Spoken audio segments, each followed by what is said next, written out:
Amis du livre, bonjour et bienvenue sur votre émission Palabre autour du livre.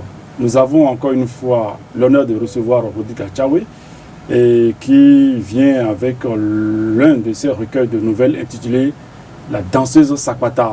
Rodrigue Achawe, bonjour. Bonjour. Et merci de répondre encore une fois à notre invitation. Oh, c'est un plaisir. René, bonjour. Bonjour Robert, Rodrigue, bienvenue.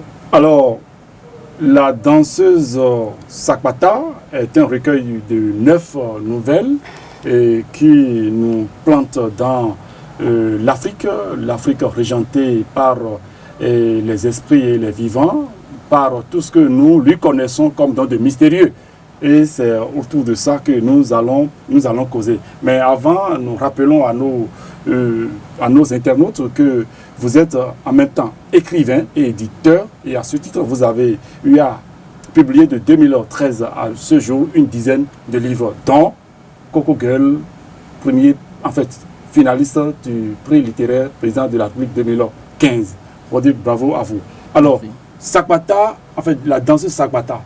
Alors, qu'est-ce qui vous a inspiré à rédiger cet ouvrage-là qui nous interroge sur le réel et l'irréel? Merci beaucoup pour cette question-là.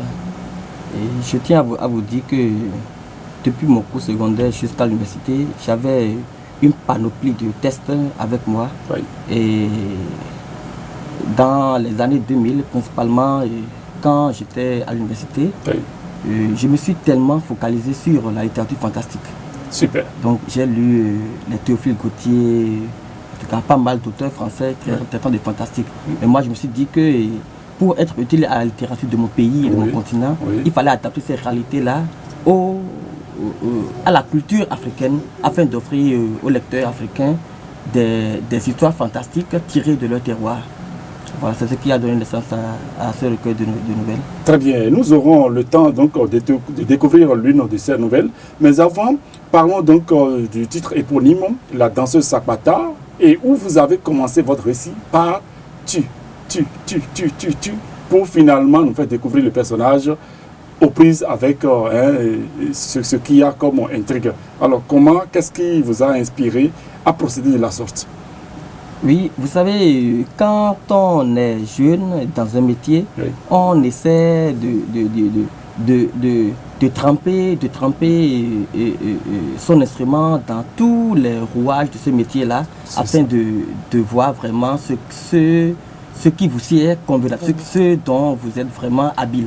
Très bien. Donc je me suis essayé, oui, je me suis essayé au tutoiement, voilà, dans le test. Je me suis également essayé à des nouvelles entièrement en vers. Oui. Donc j'ai compris que mes lecteurs avant la publication du recueil ont plus préféré le titre d'Avis Sakwata, oui, qui commence par un tutoiement. Exactement. C'est pourquoi je l'ai mis en premier. Ok, moi-même j'ai aimé. Oui, et la danseuse Sakwata, oui, qu'est-ce que vous avez voulu mettre en exergue là?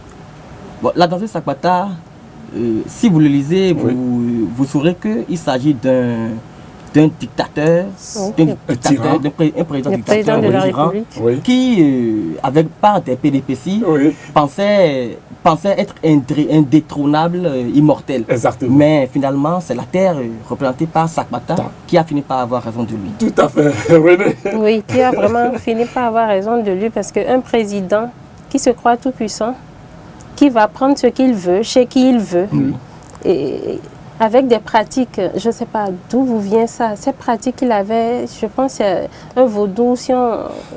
Oui, tout à fait. Qu'il avait érigé, oui, là, divinité, et il venait offrir oui, faire des sacrifices humains à ce, oui, vaudou, oui, pour pouvoir se maintenir au pouvoir. Voilà. Oui, c'est des pratiques qui existent dans nos pays, vraiment, dont font usage plusieurs, disons, la quasi-totalité de nos dirigeants, mais qui sont malheureusement hors de la lumière, dont on ne parle pas, mais qui vraiment existent. C'est des réalités qui sont là et personne n'en parle. Mais moi, bon, je me suis dit, comme personne n'en parle, il faut pourtant un jour que quelqu'un en parle. Oui, mais est-ce que finalement, nous allons lire juste ce qui est au dos, car elle était là. Elle était revenue, la grande danseuse Sakwata. Elle se tordait, se trémoussait royalement, majestueusement. Brusquement, la foule s'éventra. Un homme s'élança dans le cercle, hurla, déchira ses habits, les lança en l'air et se mit à rouler comme un canari. 3 adeptes du Dieu surgirent et se lancèrent à sa poursuite. Ils eurent assez de mal à le maîtriser. Incessant va-et-vient. Alors, votre style, vous tissez les mots comme Gaston Zossou a l'art de le faire, Rodrigue Achari. Oui, c'est vrai. Par des circonstances de la vie, j'ai fini par être ami à Gaston Zossou, mais je ne pourrais pas dire a priori que c'est de lui que j'ai hérité cela. Bon, je me plais à dire à ceux qui me posent ces questions là que c'est ma formation du coup primaire. J'ai été éduqué par un instituteur qui était directeur de l'école que je fréquentais et qui chaque fois ne tolérait pas que je sois à la maison à ne rien faire. Il faut forcément que j'ai quelque chose à lire. Donc c'est par les pages de Finagnon, les joies de la lecture, de Marine d'Afrique, de Marie Beta, etc. que j'ai fini par acquérir ce style.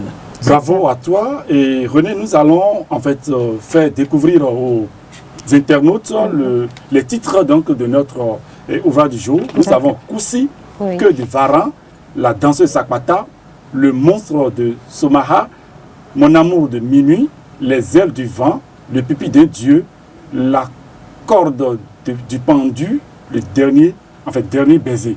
Mais nous allons nous occuper de Mon amour de minuit, où un jeune garçon, il a demandé à son père de lui indiquer le chemin qui mène vers la voie bitumée, le goudron. Et puis bon, le vieux le lui a montré. Et sur le chemin, ce garçon a rencontré une belle créature. En fait, c'est vraiment une plantureuse que vous avez eu à décrire donc, dans l'ouvrage, se prénommant Aquavi. Et cette belle, vraiment, gentiment l'a salué, au point où il a même demandé au garçon, bon, toutes les fois qu'il serait donc dans leur zone, donc de bien vouloir donc passer donc le saluer. Une nuit, à minuit 00, le garçon était là quand quelqu'un a toqué à sa porte. Et quand il a ouvert, il a constaté que c'était Aquavi.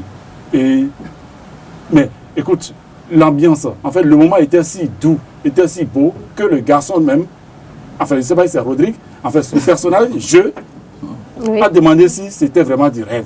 Et c'était réel, quoi. C'était si beau le moment qu'ils ont vécu ensemble, qu'il s'est demandé si est-ce que vraiment ce n'est pas du rêve.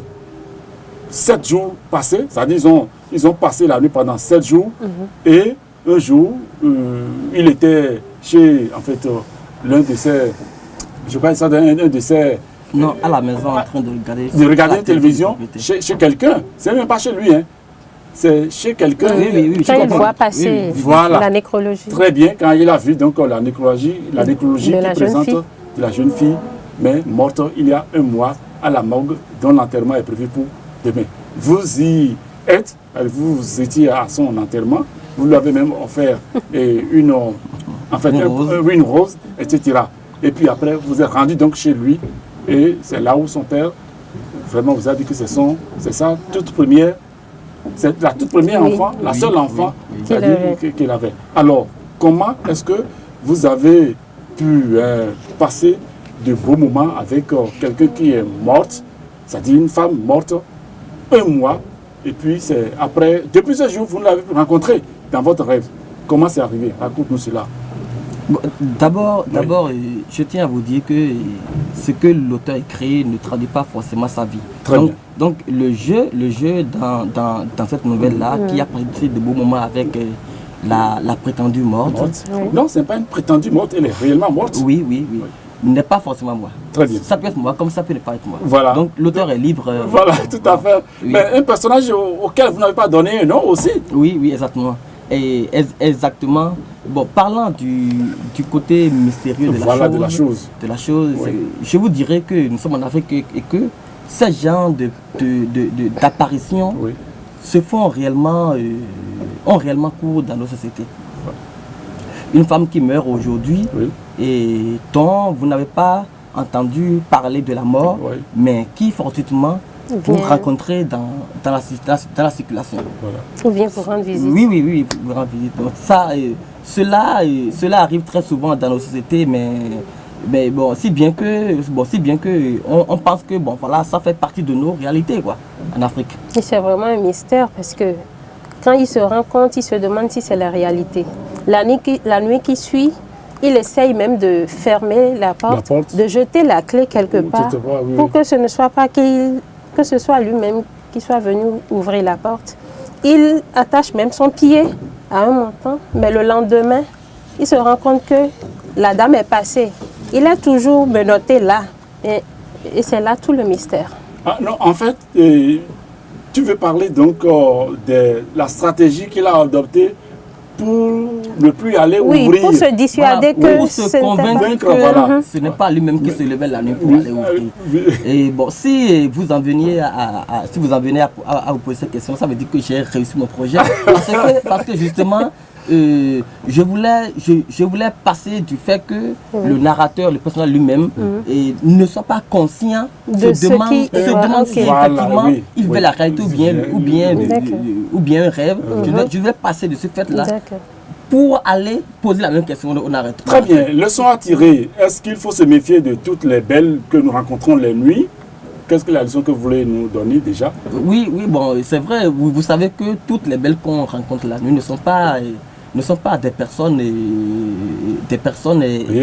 réelles.